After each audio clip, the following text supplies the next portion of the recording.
Saudara, KPK menetapkan Bupati Kepulauan Meranti Muhammad Adil sebagai tersangka karena diduga menerima dan memberi suap. KPK menyebut Adil menerima suap dari jajarannya untuk modal pemilihan Memvonis Gubernur Riau. Surya Darmadi 15 tahun penjara dan denda 1 miliar rupiah, subsidi 6 bulan. Pengadaan 6 alat berat ini berasal dari anggaran bantuan pemerintah Provinsi DKI Jakarta senilai kurang lebih 22 miliar rupiah. Dewan Pengawas KPK mengungkap ada pungutan liar terjadi di rutan KPK sejak tahun 2021. Jumlahnya mencapai lebih dari 6 miliar rupiah. Akhir-akhir ini sering terjadi korupsi di Indonesia ya? Iya benar, karena hampir tiap tahun ada aja korupsi di Indonesia. Tapi korupsi itu apa ya?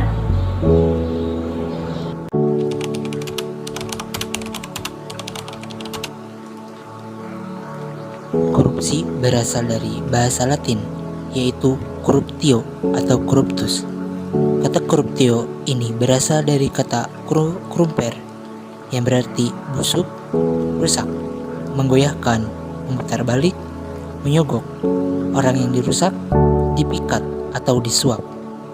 Dengan demikian, arti kata korupsi secara harfiah adalah kebusukan, keburukan, kebejatan, ketidakjujuran, dapat disuap, tidak bermoral, penyimpangan dari kesucian.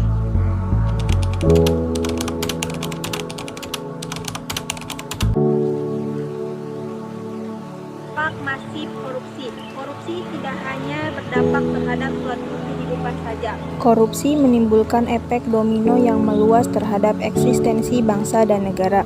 Meluasnya praktik korupsi di suatu negara akan memperburuk kondisi ekonomi bangsa. Misalnya, harga barang menjadi mahal dengan kualitas yang buruk. Akses rakyat terhadap pendidikan dan kesehatan menjadi sulit. Keamanan suatu negara terancam, kerusakan lingkungan hidup, dan citra pemerintahan yang buruk di mata internasional sehingga menggoyahkan sendi-sendi kepercayaan pemilik modal asing.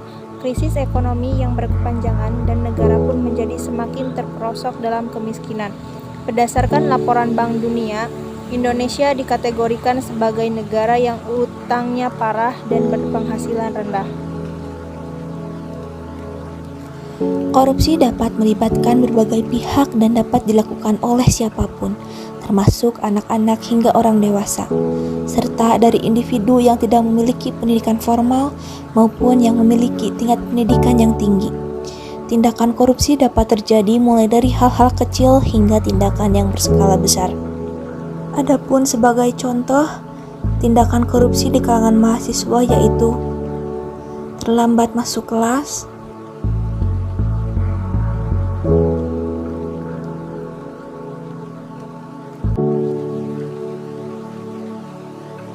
membohongi orang tua terhadap nominal yang seharusnya. Ma, nanti hari Senin mau ada ujian MCE, kebetulan bayarannya izin 1 juta, tolong ditransferin ya Mas, segera pokoknya.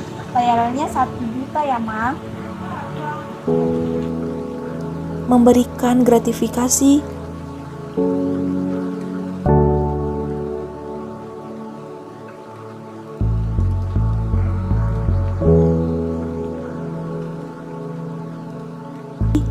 dan menyontek.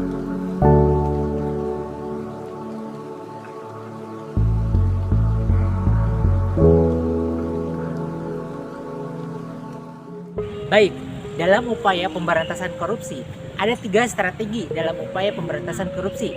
Yang pertama, adanya langkah perbaikan sistem. Langkah perbaikan sistem ini bisa meminimalisir tindak pidana kasus korupsi.